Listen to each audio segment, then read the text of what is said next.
Rodgers along the goal line. Marshawn scores. Hockey fans, the 2019-20 NHL season is here. And tucks it home.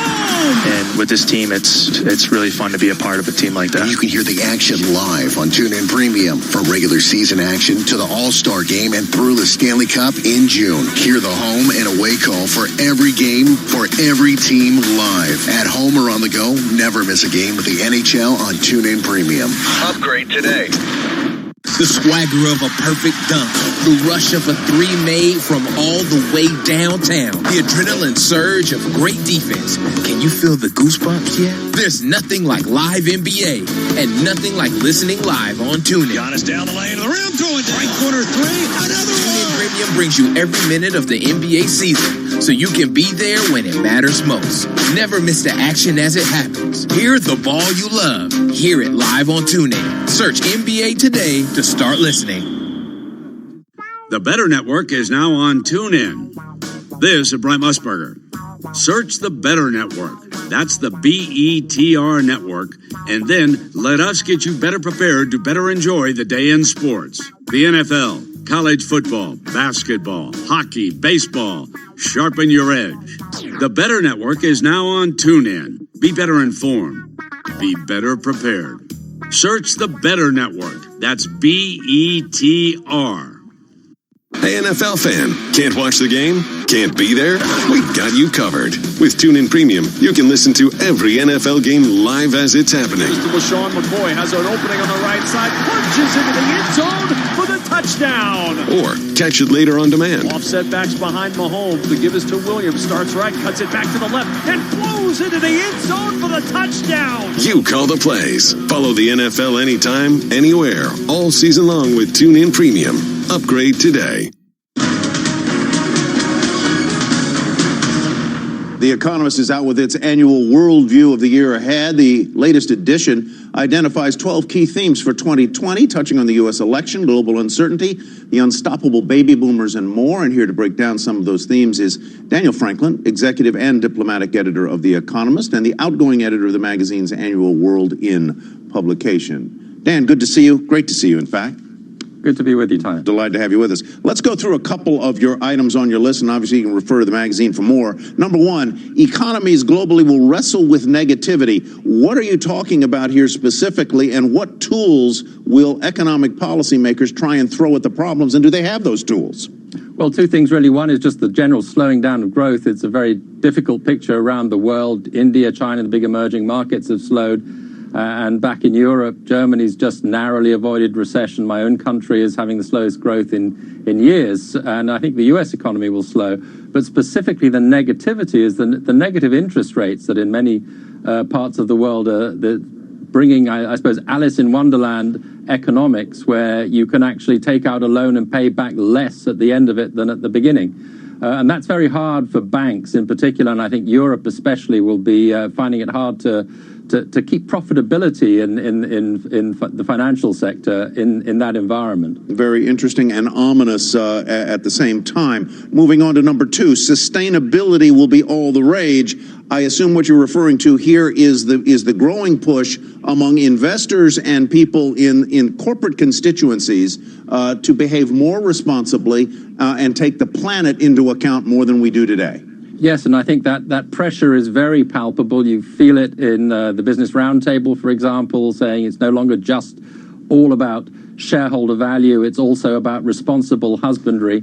But, you know, it's one thing to make these statements about being doing good and having targets for sustainability. It's another to actually have results, and especially when profits start to get squeezed and the shareholders start to get a bit fussy and a bit worried about their profits, that's when it really, the test comes. So I think it's a question of marrying the very worthy trends of trying to do the right thing with a very hard-headed approach that really, in the long term, sensible risk management also takes ESG into account. I hear maybe half a cheer of skepticism in your answer there. Let's move on to the decade of the Yold. This one fascinates me because people turning 65 next year, really the heart of the baby boom. that the people between 65 and 75, that demographic block, are going to determine a lot of what happens economically. Yes, and I think it's a useful reminder because people now talk a lot about millennials, rightly, or Generation X or Z or other generations. But don't forget the boomers. They're going to be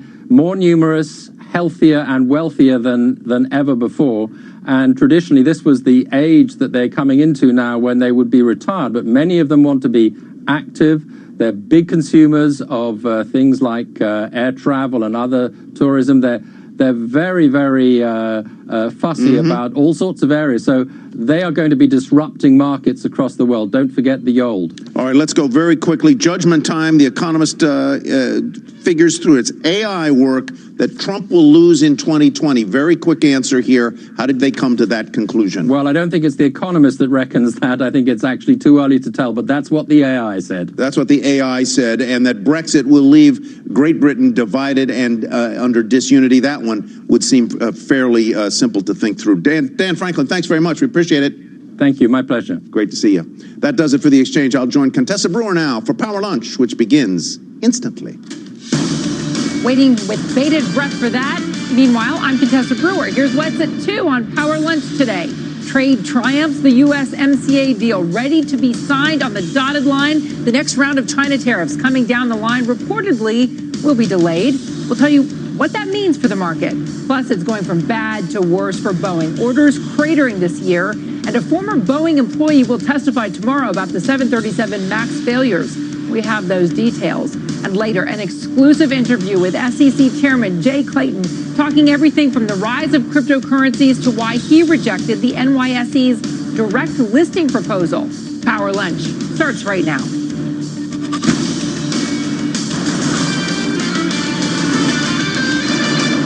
Well, we've got the market somewhat flat on this day, but boy, it's been a whipsaw getting there. This chart of the Dow futures over the last 12 hours really shows the swings that we've had on one trade headline after another early this morning. Right now, the major indices remain mixed. We're seeing a little green here and there, a little red, but mostly just flat. Shares of Netflix in the meantime, the stock down 2% after Needham says it's a sell as the streaming wars heat up. We'll have more on that move just a little bit later. Tyler. Thank you, Contessa. Markets not getting a boost from the seemingly positive trade headlines today. A deal on the USMCA and potentially more time for a deal with China.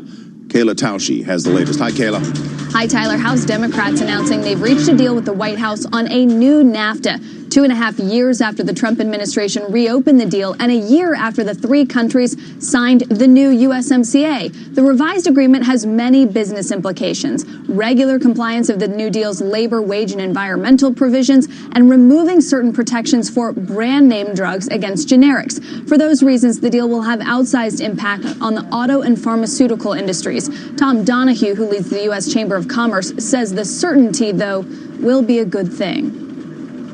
Nobody's going to be 100% happy, but if you look at jobs, economic growth, geopolitical common interest, and national safety, it's time to vote for this bill. Donahue says the U.S.'s ability to show progress on this bodes well for China talks. The Wall Street Journal reporting that the U.S. and China are considering delaying this weekend's tariffs on consumer goods. U.S. officials have not been willing to say that decision is final, though, Tyler, they keep saying that talks are moving in the right direction and that they're close. All right, Kayla Tausche in Washington, thank you. Well, we are fewer than 24 hours now from the next Fed decision, the final meeting of the year. We'll get more on the expectations for the Fed in just a minute. But first, Steve Leisman joins us with his latest Fed survey. What'd you find? We asked this time around about the coming holiday season because it's so important for the economy, which is important for the monetary policy outlook. And it looks like a pretty green Christmas, according to our respondents, 43 of them, including fund managers, strategists, and economists. 67% say the holiday spending season will be above average. 30% say it's going to be average. We'll take either one of those two. And a very small percentage, just 2%, say it's going to be below average. And the reason is because we've had a pretty strong consumer. 21% say the consumer will strengthen from here, and 35% say they'll stay the same. They being the word of the year from Merriam-Webster, by the way.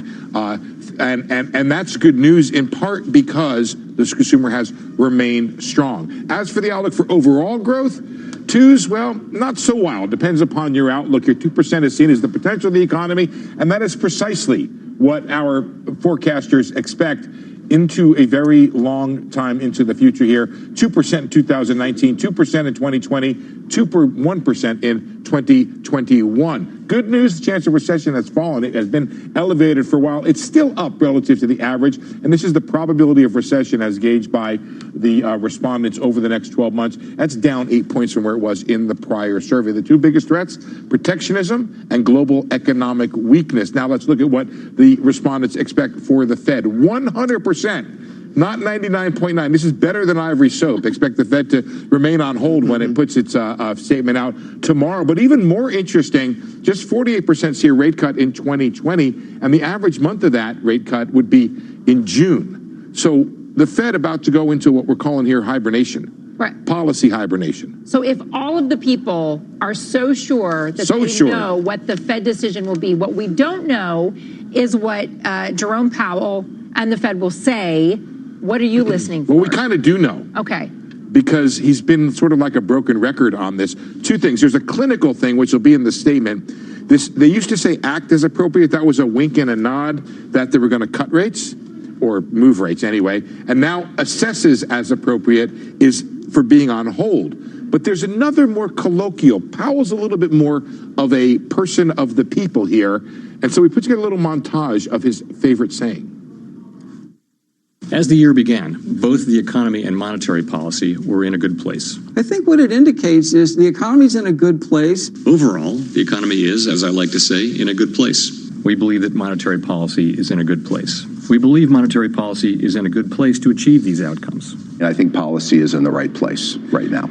Here, Kaplan from Dallas has to be a little bit different.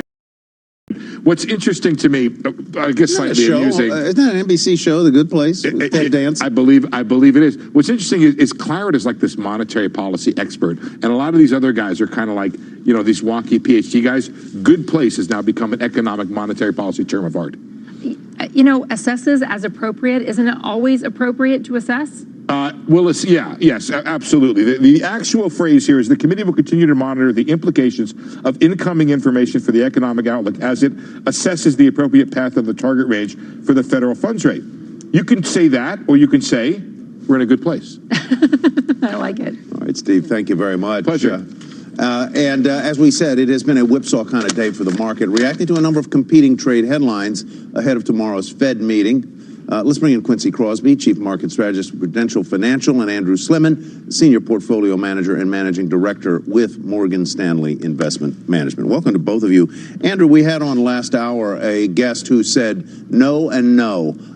The tariffs scheduled to go into effect on Sunday will not go into effect, and no, there will not be any skinny deal, and that he looks forward in 2020 to a kind of stasis, a kind of equilibrium on trade with China. What do you think of that forecast, and what would it mean for the economy and the markets? Well, I'm not a strategist. I'm a portfolio manager. I look at it in terms of what's the impact on the market. I don't think we'll go a long way into next year with no trade deal. Could there be steps along the way? Yes, I think there is. What is the impact on the market? I think if there was no trade deal, the market's up a lot this quarter, up a lot this year, we could have a market pullback. But I don't see a substantial decline because too many people want the market to pull back to get invested. And so I think the point is there could be steps along the way, a China trade deal, and that will be enough for investors to get invested in the market. Quincy, what are your thoughts here? If the existing tariffs stay in place and are not rolled back, but no new tariffs are put in place, and there is some kind of skinny deal that looks nice on paper and means we sell more soybeans, is that going to be a driver for stocks in 2020? I think it won't hurt stocks. In other words, I don't think you would go into the market just for that. But that said, it would provide a calm under the market. So what the market doesn't need are these zigs and zags of almost ad hominem attacks from the administration and then the Chinese side coming back. The market doesn't need that, because who's the market? The algorithms see that immediately. What do you mean ad hominem attacks? I mean, the president has gone out of his way recently to say, well, he's gone out of his way to say that he and Xi have a great relationship. The relationship has come to that, but there was a point during the year where Xi was the enemy. He used the term enemy, and that was not very helpful. So having the market... Not the first thing he's called the enemy, by the way, Jerome as Powell we well know. Jerome Powell was the enemy as well. But we're in a good place now in terms of how we see each other. So, yeah. Well, and you're bringing up the ad hominem attacks, as you call it. You actually expect more volatility coming from the political sphere than the trade sphere. Tell me why. Because the campaign is heating up. And I think that it's going to be difficult. Notice you're going through an impeachment. The market is fine. Small caps are fine.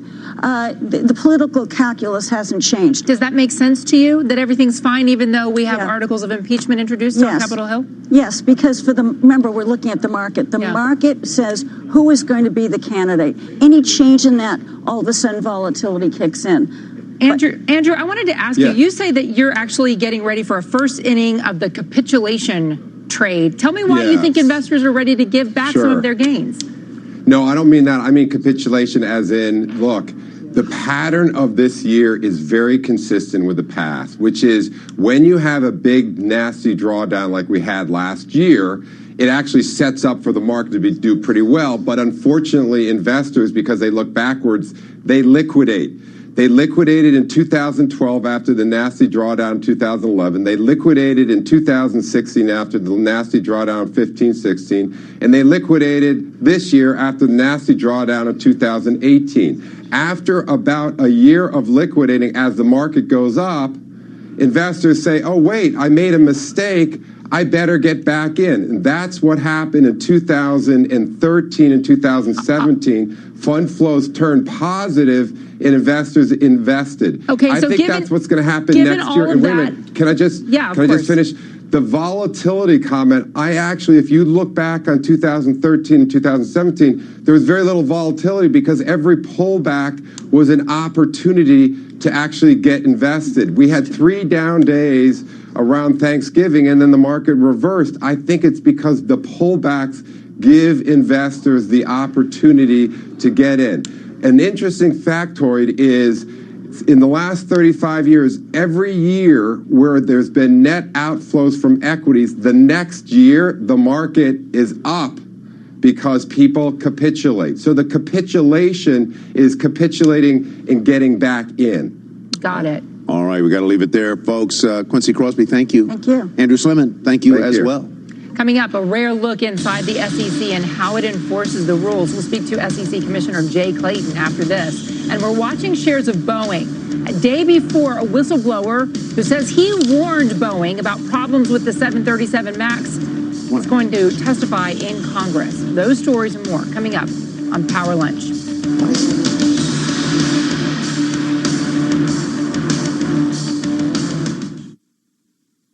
Fed survey is Christmas, a time for celebrating, unwrapping and unwinding. Capture every moment with an epic iPhone 6s with a 12-megapixel camera. Now only $12.99 a month from Tesco Mobile, saving you £72. It's just one of the ways we're celebrating 100 years of great value. Go in store or search Tesco Mobile. Tesco Mobile, every little helps. Saving £2 per month over 36 months was £14.99. 36-month credit and rolling monthly usage agreement.